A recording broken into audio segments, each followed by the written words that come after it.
Bienvenido, doctor. Y bueno, pues lo dejo aquí.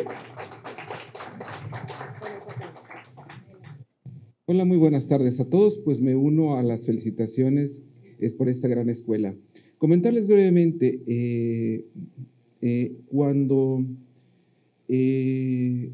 estudié el doctorado, soy de la primera generación. Éramos tres alumnos en el primer curso del doctorado, en la primera clase. Actualmente ya hay 5 planteles. Entonces, es precisamente gracias al conocimiento y la aportación de cada uno de nosotros. Y bueno, pues eso me llena de orgullo, precisamente, ¿verdad? Comentarles algo muy importante desde la experiencia personal. Fíjense, todos nosotros, cuando llegamos a Manzanillo, pues es mucho más evidente el comercio exterior.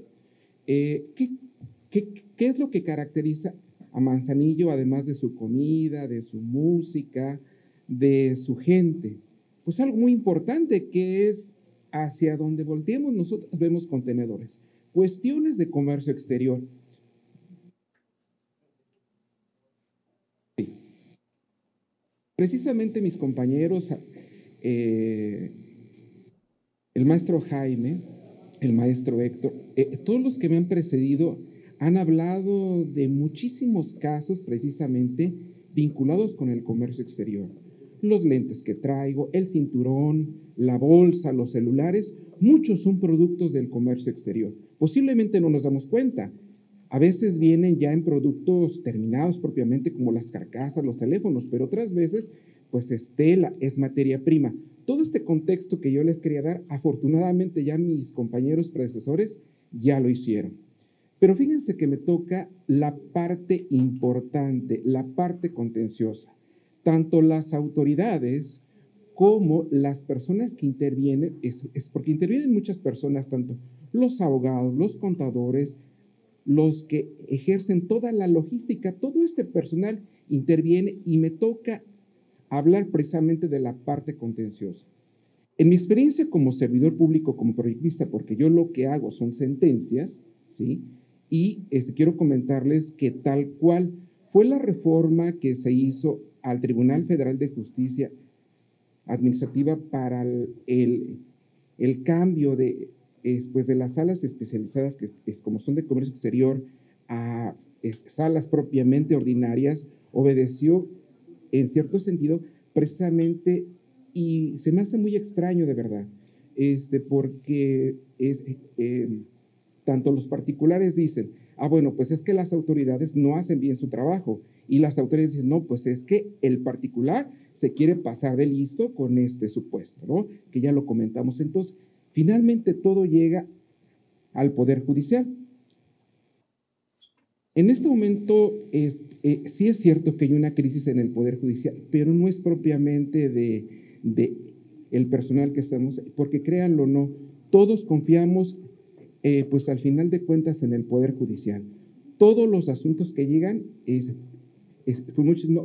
que la sala no lo revisó. De alguna manera confiamos en que cuando llegan al Poder Judicial son los secretarios quienes lo revisamos, quienes analizamos esa parte. Entonces, mi exponencia va enfocada pues a una cuestión práctica desde que llega la demanda de amparo, ¿sí? Porque más allá, en la parte de antecedentes, pues pongo ahí de esta parte que ya comentaba, que es acto emitido por una autoridad aduanera, ya pasamos por el recurso de revocación, ya pasamos por el juicio de nulidad, pero ¿qué creen? El punto de partida para que nosotros podamos hablar del amparo directo en materia aduanera es precisamente que exista una sentencia definitiva, a diferencia de lo que es el amparo indirecto, porque el amparo directo es casuístico. Es más, les diría que el amparo directo es mucho más, el indirecto es mucho más técnico que el amparo directo, porque en el amparo directo, ¿qué necesitamos? De entrada, la sentencia, pero además que sea definitiva. Yo necesito para esta circunstancia, que se hayan agotado todas estas instancias precisamente hasta llegar al juicio de nulidad. Y de ahí que se haya dictado una sentencia que adquiera ese carácter de definitivo. Pero precisamente quiero centrarme en este supuesto de procedencia de lo que es la presentación de la demanda de amparo.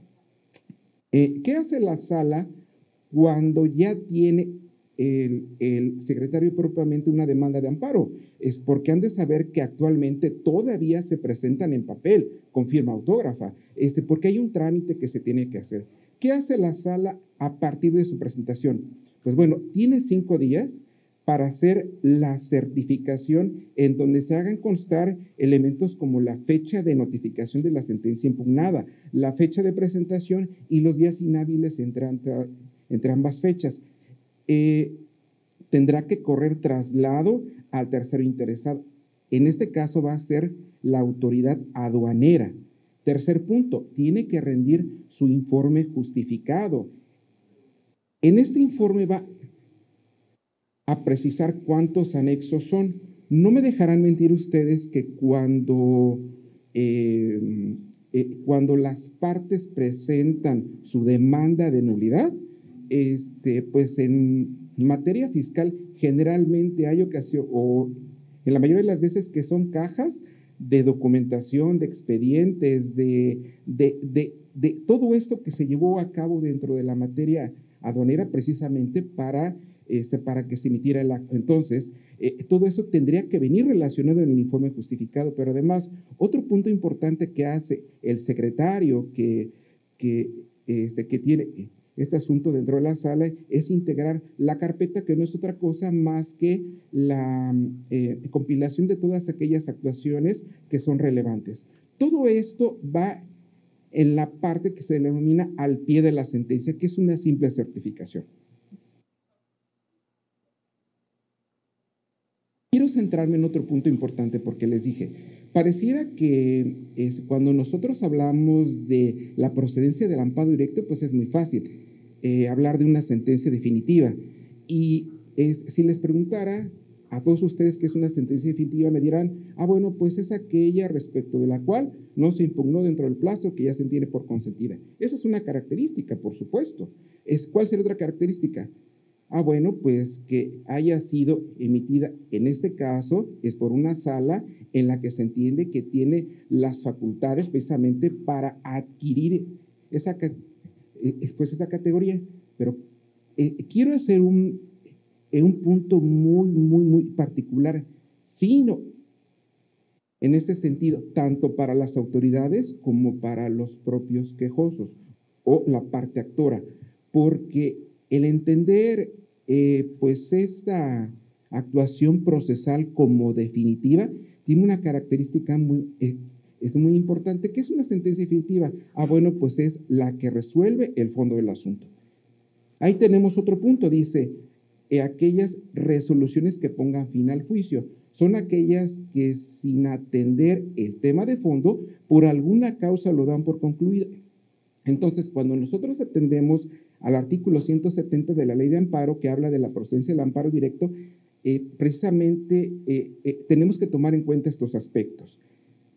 Segundo punto súper importante, que para la procedencia del juicio de amparo también deben agotarse previamente los recursos ordinarios. En este caso, estaríamos hablando de el supuesto, particularmente voy a referirme a la ley aduanera en el último artículo, que es el 203, que ahí nos prevé, ¿sí?, el recurso de revocación, ¿sí? Pero fíjense ustedes, cierto cuidado, cierta atención merece esta parte de la sentencia definitiva. ¿Por qué? Porque hay una figura procesal, como pueden verlo ahí en pantalla, que es el artículo 54 de la Ley Federal de Procedimiento Contencioso Administrativo. ¿Qué nos establece? Este artículo nos habla de una figura de la aclaración de sentencia. Entre otros aspectos, como ya lo conocemos, es simplemente que si existe algún error, alguna omisión, alguna imprecisión, las partes podrían solicitar por una única vez, ¿sí?, la aclaración de la sentencia, que hay un plazo de 10 días para hacerlo. Pero eso, como tal, sí hay que tomarlo en cuenta, pero hay un punto súper importante, que la sentencia con su aclaración forman una unidad. ¿A qué me refiero con esto? Voy a poner a las autoridades. Supongo que hay autoridades en este foro en donde empezarán, bueno, tengo 15 días para promover la revisión fiscal. Y dentro de esos 15 días voy a presentar mis recursos, más lo presenté el día 15, ¿no? El último día. Pero adivinen qué, que la parte actora y ya en este momento parte quejosa pudo haber presentado la aclaración de sentencia el día 10, el último día para presentarla, de tal manera que al momento de la presentación de la demanda de amparo, como les comentaba, la sentencia de nulidad y su aclaración forman un todo, es uno solo. Pero si hay aclaración de sentencia, todavía no es definitiva, ¿sí? Y como consecuencia, lo que como secretario yo digo, bueno, tengo una revisión fiscal, pero al momento en el que me la presentó la autoridad, como hubo aclaración de sentencia, adivinen qué, no es definitiva y por lo tanto yo voy a resolver en consecuencia que al momento en el que se presentó esa revisión fiscal, no era una sentencia definitiva y en ese sentido voy a resolver.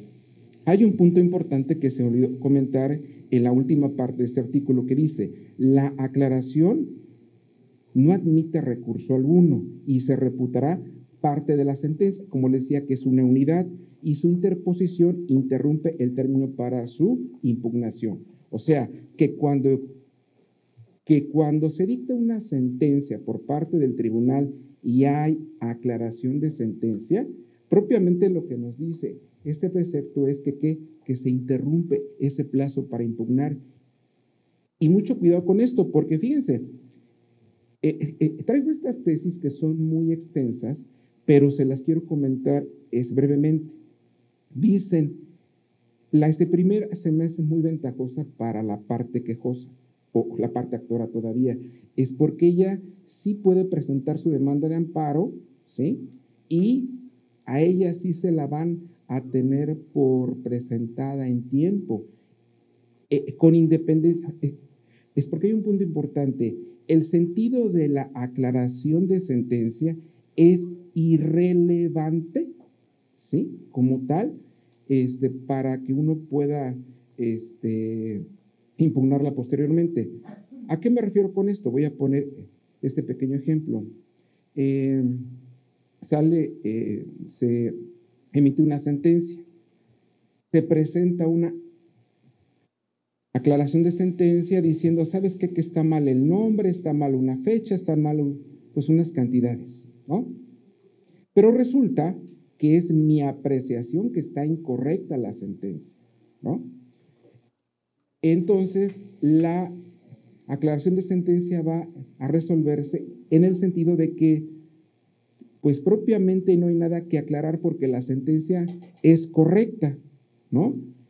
Pero nosotros pensaríamos, bueno, si la sentencia no fue propiamente aclarada o no sufrió modificación alguna con motivo de la aclaración de sentencia y yo como autoridad presenté mi recurso de revisión fiscal en tiempo, se entendería entonces que no se alteró y por lo tanto si yo presenté mi recurso de revisión en tiempo, se debería de tomarse en cuenta, pero adivinen qué, que yo la presenté, ¿sí?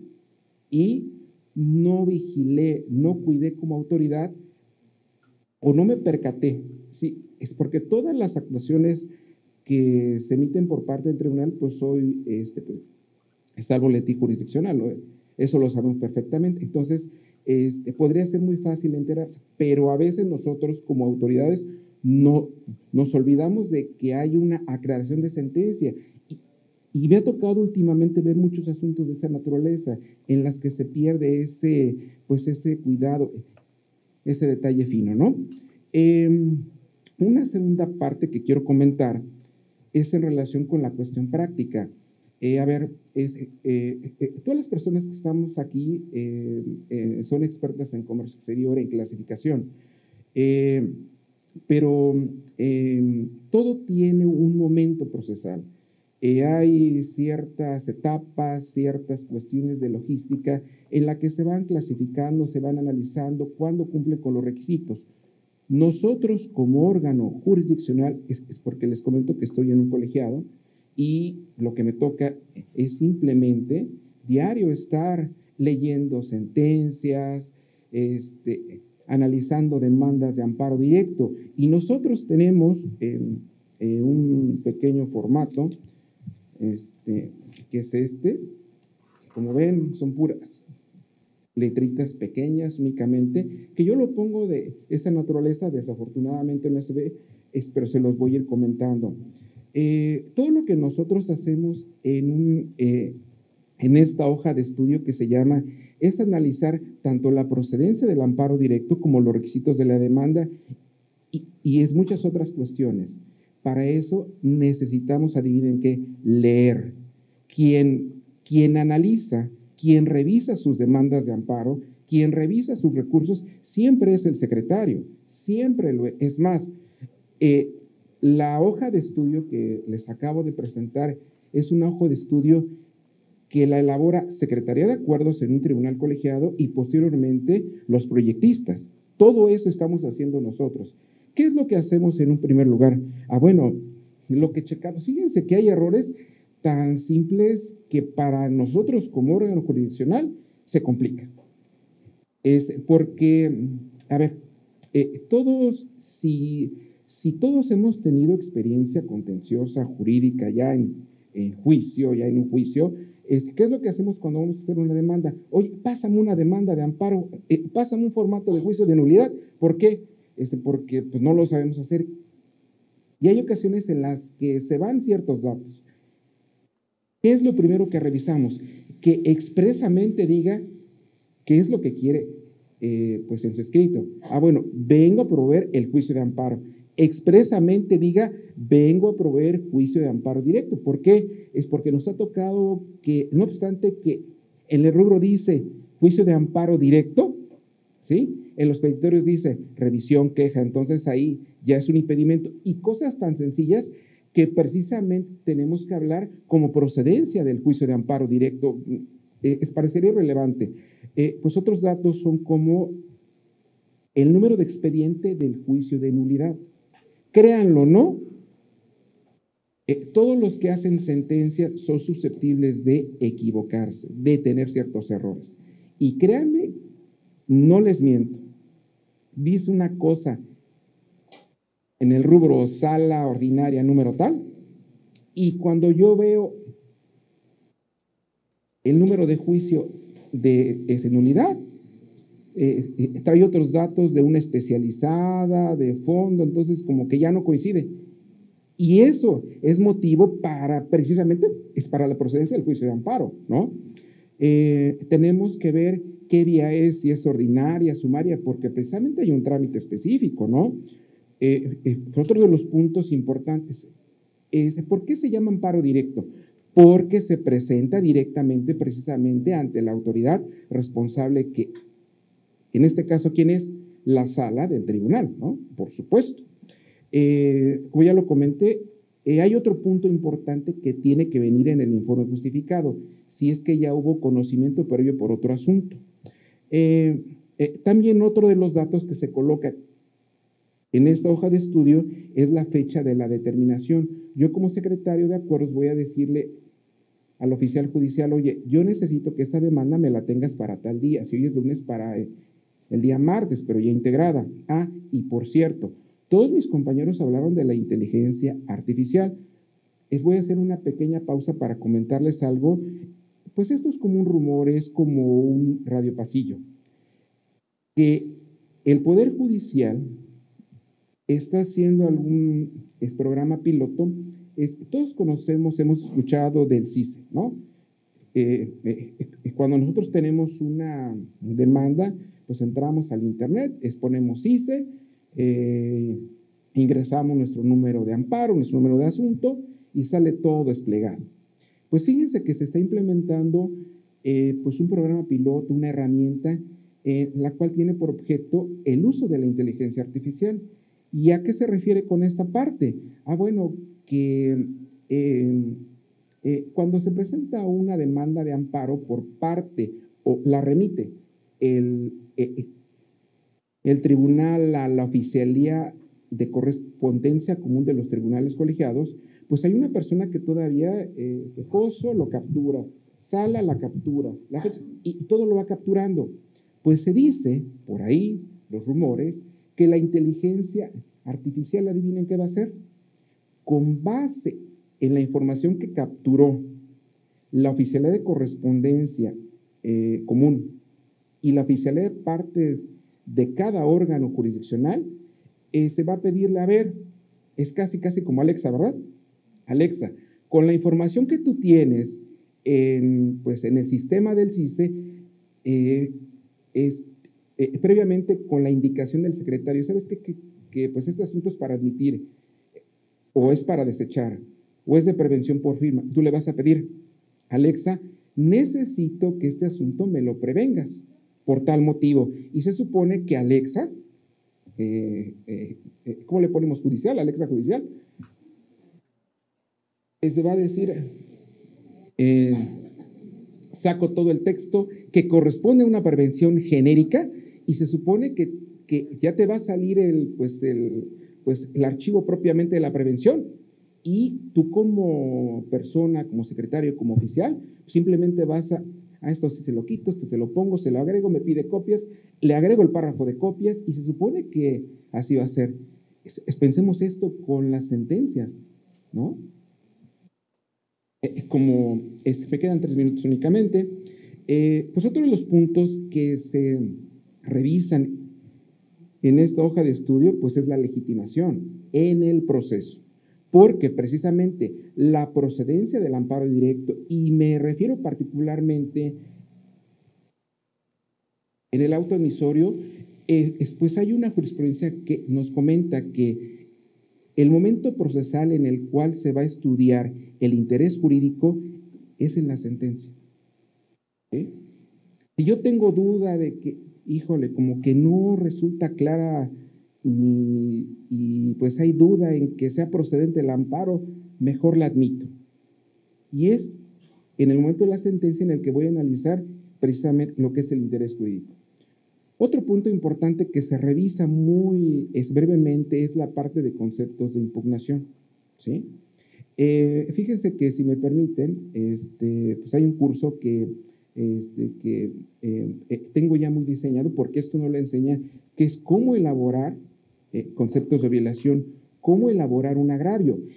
Eso no lo enseñan en cualquier lugar.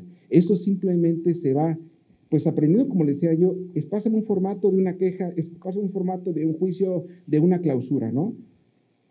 Y si en otro momento me lo permiten, cuando estemos ya pues un poquito más avanzados con la logística de la escuela ya funcionando perfectamente, vendré con un curso diseñado con ustedes precisamente para decirles qué jurisprudencia va en la premisa mayor, porque por supuesto que se utiliza el silogismo jurídico, por supuesto que lo debemos de hacer, ¿no? Les decía yo en su momento, porque también fui litigante, que cuando uno como litigante recibe una sentencia que diga ganaste tu amparo, te declararon la nulidad del acto reclamado, pero en cierto momento tú ves, bueno, que se ganó en suplencia de la queja, o lo que el abogado quiso decir fue tal cosa, pero lo ganaste, ¿no? Y tu asunto era de 50 millones, pues siempre te queda como ese sabor amargo de que lo ganaste, pero el juez, el secretario, como que dijo, te hizo falta esto y pues te eché una mano, te corregí, pero además adivinen qué, que la materia de comercio exterior en general, pues es de estricto derecho, entonces no procede la suplencia a la queja.